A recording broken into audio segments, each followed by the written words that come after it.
On va se pencher sur un cas pratique, un vrai casse-tête pour les services RH. Imaginez, un agent travaille le matin et puis en début d'après-midi, il fournit un arrêt maladie pour la journée entière. Alors que fait-on des heures déjà travaillées? C'est une situation hyper courante, mais qui cache un vrai piège juridique. Allez, c'est parti, on va décortiquer ça ensemble.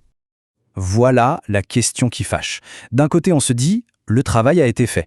Logique. De l'autre, on a un document médical qui couvre toute la journée. La réponse, en fait, n'est pas du tout une question de bon sens. C'est une application très stricte du droit. Et une mauvaise interprétation, ça peut coûter cher. En temps, en argent et surtout en confiance. Et attention, ce n'est pas un cas d'école qu'on sorte pour le plaisir. Non, non, c'est vraiment le quotidien de la gestion des ressources humaines. Face à ce dilemme, la pire chose à faire, c'est d'improviser. La seule sortie possible, elle se trouve dans une lecture très précise du statut de la fonction publique. Alors comment on démêle tout ça? Eh bien c'est assez surprenant, mais toute la solution tient en un seul minuscule détail. Une petite information qui change absolument tout à la situation. Et ce fameux détail, il est là, sous nos yeux, sur le certificat médical. Non, ce n'est pas le diagnostic bien sûr, c'est juste une petite mention, l'heure de début de l'arrêt. C'est cette simple indication qui est la clé de toute l'énigme. On va l'appeler l'horodatage. C'est ce mot qui va dicter toute la suite. Avec ou sans cette heure, la journée n'est plus du tout la même, ni pour l'agent, ni pour l'administration. On va voir ensemble ces deux scénarios complètement différents. C'est vraiment ici que tout bascule. D'un côté, si le médecin n'a pas précisé d'heure, l'arrêt maladie absorbe toute la journée de travail. Juridiquement, c'est comme si les heures du matin n'avaient jamais été travaillées. De l'autre côté, si le médecin a bien noté à partir de 14 heures, par exemple, eh bien la journée se coupe en deux. On a bien du temps de travail effectif le matin et un congé maladie l'après-midi. Une simple mention, mais deux conséquences radicalement opposées. D'accord. Alors concentrons-nous sur le cas le plus fréquent.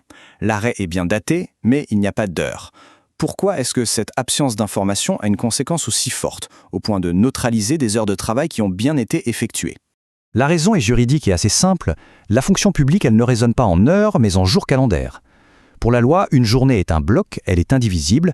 S'il n'y a pas d'heure de début, l'agent n'est pas considéré malade à partir du moment où il quitte son bureau. Non, il est considéré comme étant en incapacité de travailler sur la totalité de la journée civile, c'est-à-dire de minuit à minuit. Donc les conséquences sont très directes et sans appel. Pour l'agent, même si ça peut sembler vraiment contre-intuitif, les heures du matin sont en quelque sorte perdues. Pas de récupération possible, pas de mise au crédit sur un compte épargne-temps. Et pour l'administration, eh bien la gestion est plus simple. La journée entière bascule en congé maladie, point. Bon, mais maintenant, que se passe-t-il si, cette fois-ci, le médecin a bien pris le soin de noter une heure de début sur le certificat? Là, le paysage juridique change du tout au tout et la gestion, elle aussi, devient beaucoup plus logique. Ici, c'est un autre grand principe fondamental qui s'applique, celui du service fait. C'est simple. Tout ce qui a été travaillé avant l'heure indiquée sur l'arrêt est dû. L'horodatage, il agit comme une frontière très claire dans le temps. Avant cette heure, c'est du travail. Après, c'est du congé maladie. Les heures du matin sont donc bien comptabilisées et bien sûr, rémunérées comme telles. Ok, maintenant que la règle du jeu est bien claire, la grande question c'est comment on fait pour l'intégrer dans sa pratique RH de tous les jours pour que ce soit solide juridiquement et équitable pour tout le monde?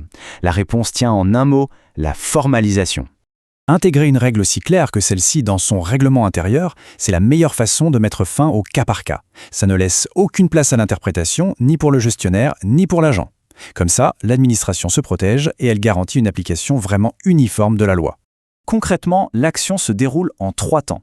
D'abord, on inscrit la règle, noir sur blanc, dans un document officiel. Ensuite, et c'est un point crucial, on informe les agents. Il faut leur expliquer la règle et pourquoi c'est dans leur propre intérêt de demander au médecin de bien vouloir préciser l'heure. C'est juste de la pédagogie.